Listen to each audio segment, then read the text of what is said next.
Luiz Gonzaga Pinto Gama, mais conhecido como Luiz Gama, nasceu em 21 de junho de 1830, na cidade de Salvador, Bahia. Era filho de mãe negra e pai branco, e foi vendido como escravo pelo próprio pai aos 10 anos de idade. Permaneceu analfabeto até os 17.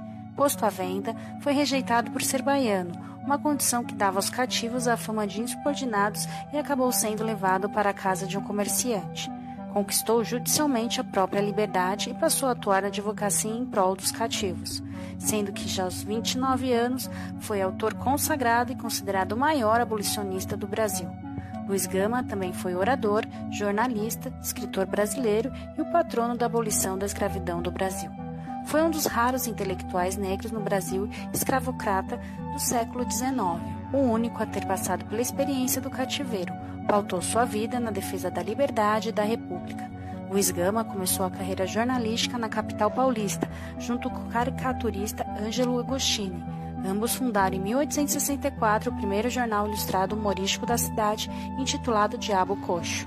Gama ficou conhecido como advogado dos pobres e libertador dos negros.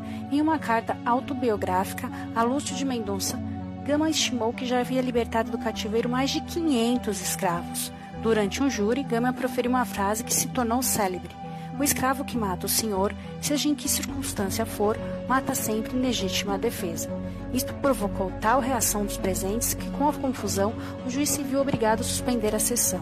Embora atuasse principalmente na defesa dos negros acusados de crimes ou para buscar-lhes alforria judicialmente, não se negava a atender os pobres de qualquer raça, havendo casos que defendeu imigrantes europeus lesados por brasileiros. Luiz Gama faleceu em 1882, 6 anos antes da sanção da Lei Áurea.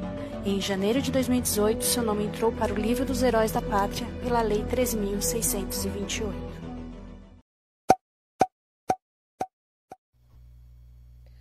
Os senhores de escravos dominam pela corrupção.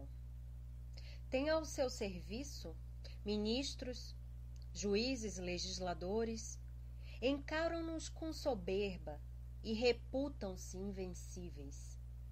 A luta promete ser reínda, mas eles hão de cair sim, e o dia da queda se aproxima. A corrupção é como pólvora, se gasta, mas não se reproduz. Hão de cair, porque a nação inteira vai se levantar.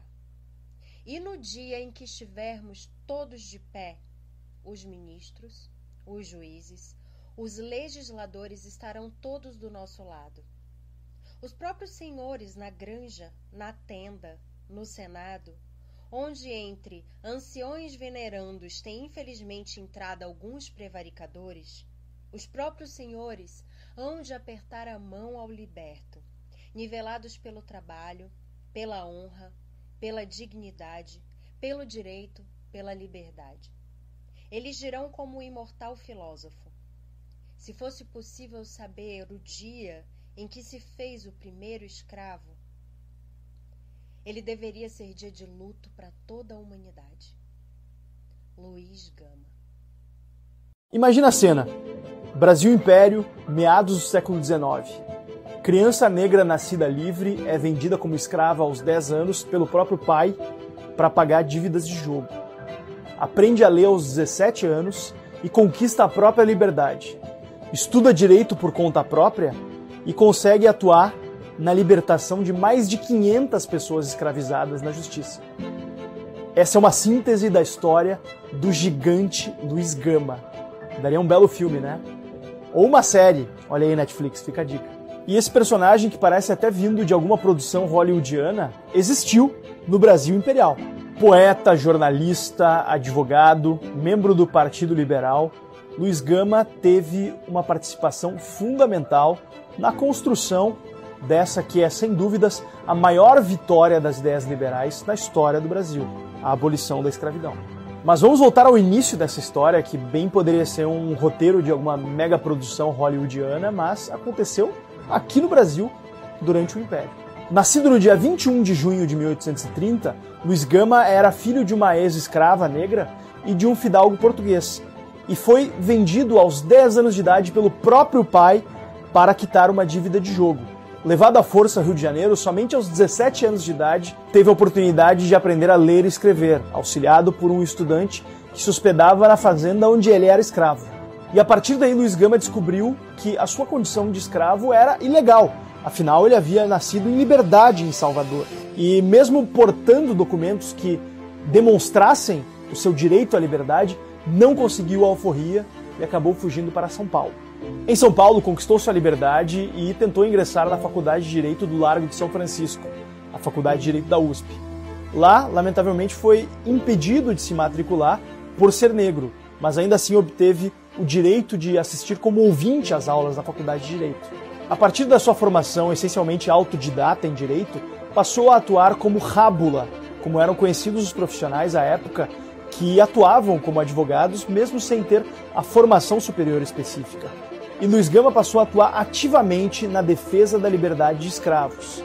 Sua atuação foi tão marcante que aos 29 anos já era considerado o maior abolicionista do Brasil. Estima-se que ele tenha atuado na libertação de pelo menos 500 escravos. Luiz Gama se destacou também no ramo do jornalismo, onde participou de forma atuante em publicações como o Cabrião, Diabo Coxo e o Radical Paulistano, onde atuou ao lado de outro grande abolicionista liberal, um pouco mais conhecido de vocês, tenho certeza, chamado Rui Barbosa.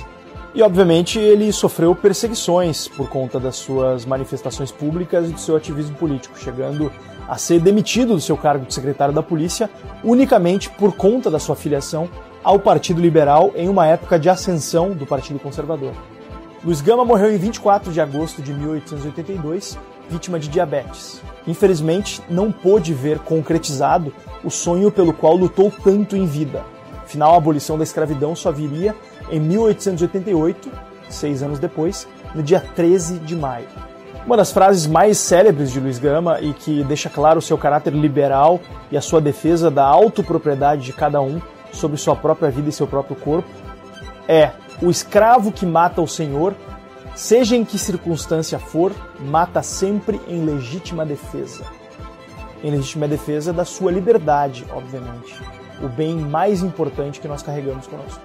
E eu gravei esse vídeo sobre a vida e obra do Luiz Gama, não só para relembrar esse grande homem, esse grande personagem que marcou a história do Brasil, mas que infelizmente ainda não é tão conhecido, mas também para reforçar o fato de que o nosso compromisso pela liberdade precisa ser construído no dia a dia, para que a gente possa fazer jus ao legado de Luiz Gama e trabalhar cada vez mais por mais liberdade e dias melhores para o Brasil.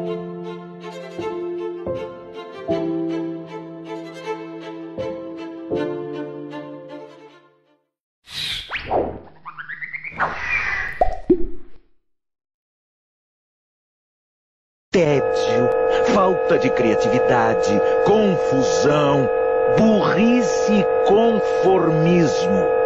Desliga a televisão e vá ler um livro.